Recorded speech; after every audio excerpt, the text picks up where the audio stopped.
Hi hi అందరు ఎలా ఉన్నారు?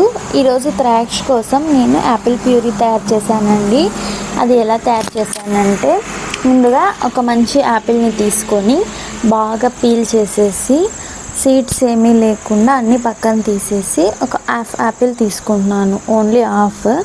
దాన్ని చిన్న చిన్న పీసెస్ లాగా కట్ చేసుకోవాలన్నమాట. ఎంత చిన్న పీసెస్ అంటే బాగా చిన్నవి అయితే ఈజీగా స్టీమ్ అయిపోతాయి అన్నమాట. దీన్ని వాటర్లో వేసి ఉడకపెట్టకూడదు, స్టీమింగ్ ప్రాసెస్లోనే చేయాలి.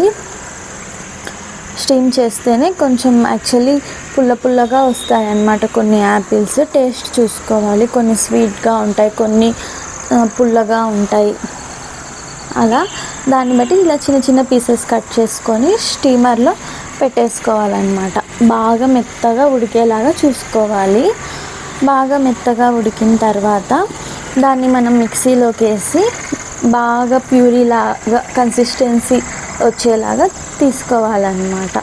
చిన్నపిల్లలు కదండి, వాళ్ళకి సరిగా నమలడం, ఇంకా పళ్ళు ఉండకాటి కొరకడం ఇలాంటివి ఏవి తెలియదు కాబట్టి మనం వాళ్ళకి తినిపించినా అది వాళ్ళ గొంతులో ఇరుక్కోకుండా ఉండేలాగా తినిపించాలన్నమాట.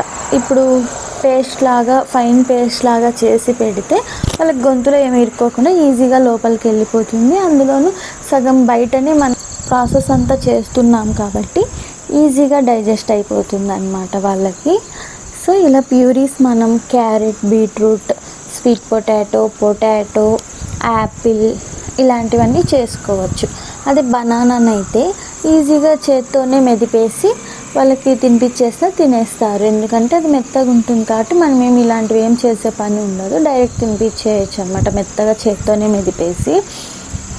పిల్లలకి ఇలా చేసినప్పుడు వాళ్ళకి టేస్ట్ రావాలని చెప్పి మనమైతే షుగర్ కానీ సాల్ట్ కానీ ఇలాంటివి ఏవి యాడ్ చేయకూడదండి.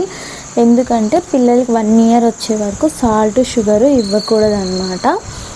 సో అంతే. Thank you. ప్లీజ్ సబ్స్క్రైబ్ చేసుకోండి. Follow for more.